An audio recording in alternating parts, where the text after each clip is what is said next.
Assalamualaikum warahmatullahi wabarakatuh. Alhamdulillahillazi anzalal kitaba wa lam yaj'al lahu iwaja.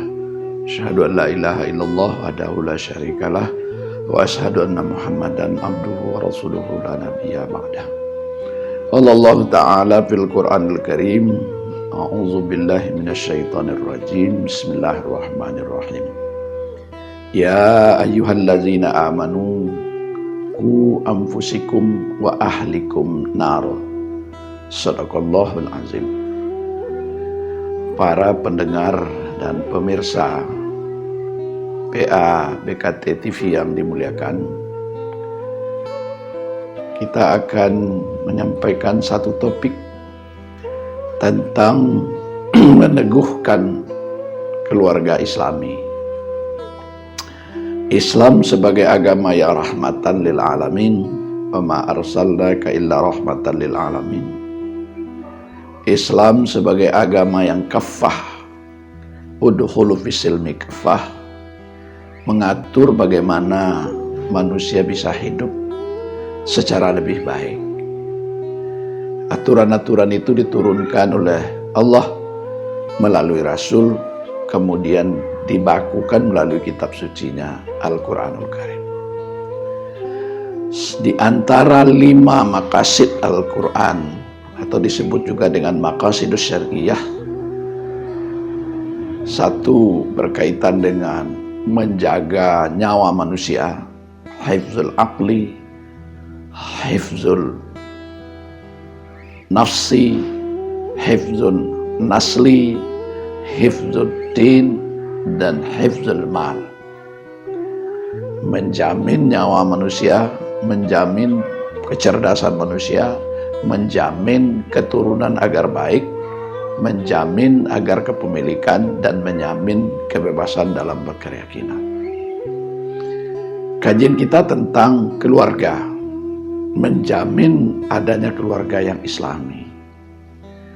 Surat Tahrim, surat 66 ayat yang ke-6 tadi mengatakan Allah memerintahkan agar setiap orang beriman memastikan keluarganya terjamin, keluarganya terpelihara, memiliki ketahanan.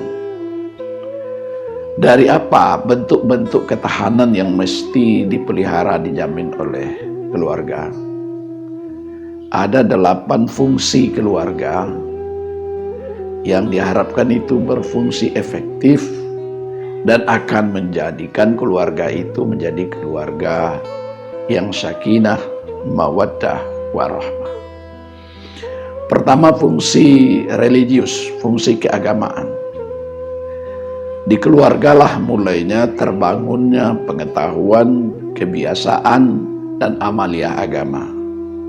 Oleh karena itu, kepala keluarga dan seluruh anggota keluarga memulai pendidikan agama itu di rumah tangga. Kemudian yang kedua, fungsi keluarga adalah lembaga pendidikan, fungsi pendidikan. Ayah dan ibu adalah guru pertama. Ketika ayah dan ibu dalam keluarga menjadi guru yang ideal, guru sebagaimana mestinya, maka pendidikan akhlak, pendidikan pengetahuan, dan pendidikan kehidupan, kecakapan hidup itu akan mudah bangunnya. Tapi ketika sekolah sehebat apapun, tetapi orang tuanya tidak memberikan pendidikan yang baik, juga sulit melakukannya.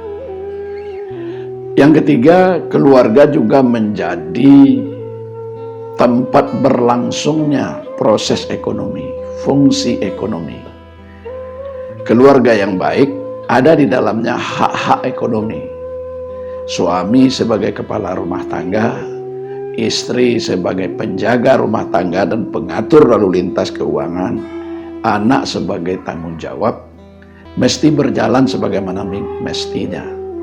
Ketika dalam satu keluarga ada krisis ekonomi, ada problem ekonomi, maka itu akan mempengaruhi sistem kehidupan keluarga secara keseluruhan.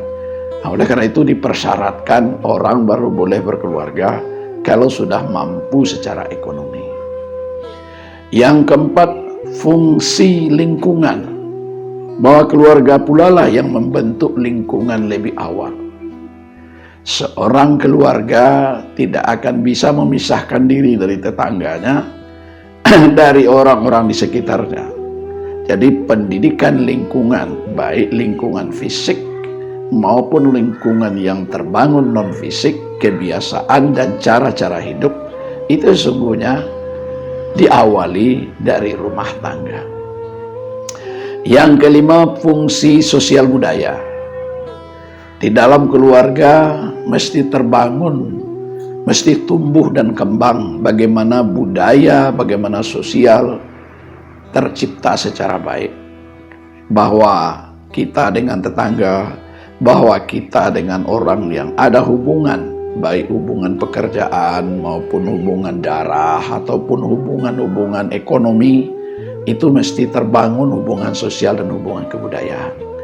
Peradaban yang ada ini berawal dari rumah tangga. Yang keenam, fungsi bagaimana sebuah keluarga membangun cinta kasih yang baik. Yang bahasa anak milenial sekarang, samara. Bahwa keluarga dibangun atas dasar sakinah, mawaddah, rahmah dalam hubungan cinta kasih yang baik. Yang namanya cinta kasih itu memerlukan pengorbanan, memerlukan suasana saling mengerti antar unit-unit dalam keluarga. Ada ibu, ada bapak, ada anak, dan seterusnya itu.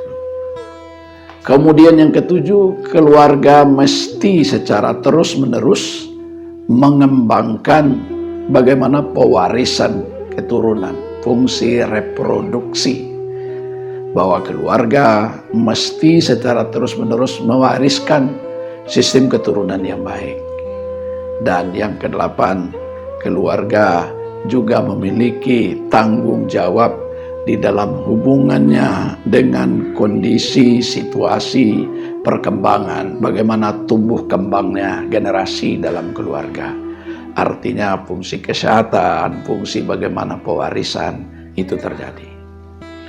Mencermati ayat tadi, surat At-Tahrim ayat 6, dan melihat perkembangan ilmu pengetahuan dan melihat realitas atau kenyataan keluarga hari ini, kita perlu mengingatkan bahwa kehidupan yang islami, bahwa kehidupan yang dibangun atas dasar keluarga, atas dasar sebagaimana dimaksud tadi, menjadi sebuah keniscayaan. Apalah artinya kita hidup tapi tidak mampu membangun keluarga? Apa yang dimaksudkan oleh ayat tadi, bahwa pemeliharaan keluarga dengan memenuhi fungsi-fungsi sebagaimana dimaksud adalah bahagian dari tanggung jawab keagamaan, karena dia salah satu dari 5 maqasid syariah yang ada di dalam Islam. Oleh karena itu, PA BKT TV ini yang dikeluarkan atau yang dilakukan oleh kawan-kawan di Pengadilan Agama Bukit Tinggi, salah satu bagian dari tanggung jawabnya adalah mengurus keluarga. Karena pengadilan agama itu menyelesaikan soal-soal keluarga. Saya yakin angka perceraian dapat ditekan ketika orang dapat memfungsikan keluarga sakinah sebagaimana mestinya. Maka oleh karena itu, edukasi pendidikan tentang keluarga tidak boleh berhenti. Di mana memulai pendidikan keluarga? Ya sejak awal pembentukan manusia. Bahkan sejak ketika manusia mau nikah. Sehingga diajarkan di dalam agama, hadis Rasul mengingatkan, tunkihul mar'ah, kamu pilih pasangan hidupmu itu oleh karena cantiknya, oleh karena kayanya, oleh karena bangsanya, oleh karena agamanya. Tapi kelima-limanya itu, keempat-empatnya itu dahulukan oleh karena keagamaannya. Karena agama itu akan memudahkan mencapai yang lain. Kemudian bahagian lain yang juga perlu kita ingatkan. Anak-anak kita hari ini, di era milenial ini, tengah dihadapkan kepada serangan skenario global yang meruntuhkan keluarga, apa yang kita sebut dengan LGBT, di mana kebiasaan atau penyimpangan yang tumbuh oleh masyarakat, terutama sekali kaum milenial, Ini mesti kita cermati dan mesti kita berikan edukasi yang tepat.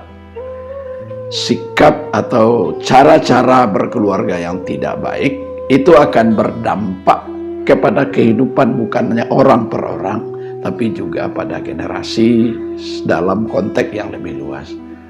Kita membaca hari ini angka perceraian yang terus meningkat, kemudian kasus betapa anak-anak kita terjebak pada narkoba, kemudian betapa angka penyimpangan orientasi seksual yang sesat, yang kita sebut tadi itu lesbian, gay, biseksual, transgender, atau LGBT itu, ini awalnya pasti dari keluarga. Ketika keluarganya broken, ketika keluarganya pecah, ketika keluarga tidak didasarkan kepada agama, maka dampaknya akan mengalami situasi yang tidak baik. Ketika rumah tangga dalam keluarga sudah retak, maka automatically yang lainnya juga akan bergeser. Para pemirsa dan pendengar PA BKT TV yang dimuliakan, sebagai bahagian akhir ingin kita tegaskan, agama adalah panduan hidup. Sehebat apapun pengetahuan, sebanyak apapun uang, setinggi apapun jabatan, toh kita akan kembali kepada keluarga. Karena berkeluarga adalah sunnatullah. Agama mengajarkan, sesulit-sulitnya soal keluarga, silakan dibaca dalam surat Al-Baqarah nanti. Ketika semuanya ditangani dengan cara-cara ma'ruf, dengan cara-cara yang baik, itu sesungguhnya bisa kita selesaikan. Al-Quran memberikan contoh-contoh praktis tentang keluarga. Sulit malah keluarga Nabi Yusuf. Anaknya Yakub yang 12 orang, 2 orang yang baik, cuma 10 tidak baik, berencana bunuh saudaranya. Tapi karena pendidikan orang tuanya bagus, akhirnya mereka semua bersatu kembali. Jadi, ya ingin kita katakan bahwa panduan Al-Quran tentang meneguhkan keluarga Islami ini hendaknya menjadi perhatian kita. Pendidikan yang kita lewati melalui ibadah termasuk puasa ini juga bahagian dari memperkuat sistem keluarga kita. Karena dalam keluarga, sesaat kita puasa, kita makan bersama, nanti sahur bersama, ibadah bersama, kerenggangan sosial yang disebabkan oleh dunia pekerjaan dan semacamnya bisa kita atasi. Sekali lagi kita berharap pendidikan Ramadan ini memberikan nilai tambah bagi penguatan, bagi peneguhan keluarga yang Islami dengan terpenuhinya 8 fungsi keluarga, dengan terpenuhinya sistem-sistem keluarga sebagaimana setelah nyata atau di dalam bahasa pendidikan keluarga ada keluarga yang natural, jangan sampai keluarga yang nature, keluarga yang menyimpang. Kita maunya keluarga yang dibentuk secara Islami dengan berpedoman bagi kita orang Sumatera Barat, ada adat, ada budaya, ada lingkungan.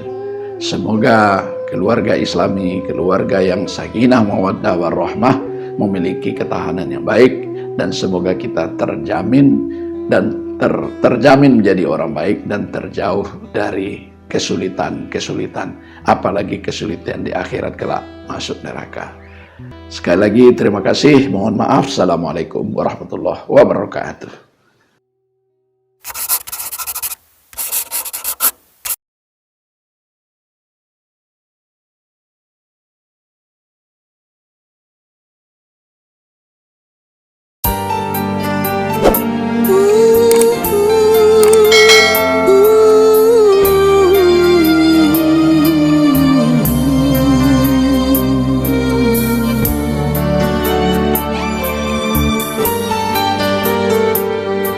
Setiap manusia punya rasa cinta yang mesti dijaga kemurniannya. Namun ada kala insan tak berdaya saat dusta mampir bertahta.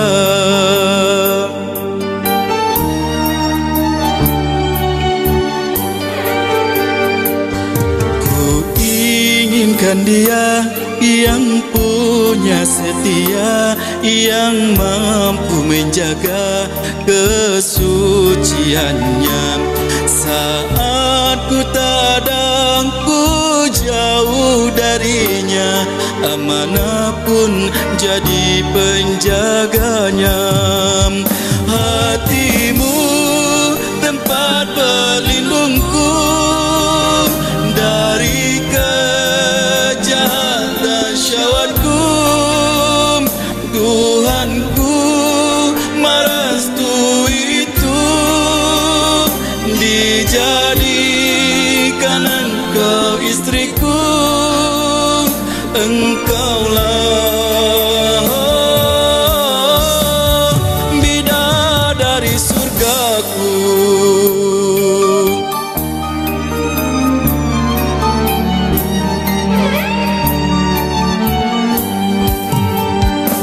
Tiada yang memahami segala kekuranganku kecuali kamu, bidadariku.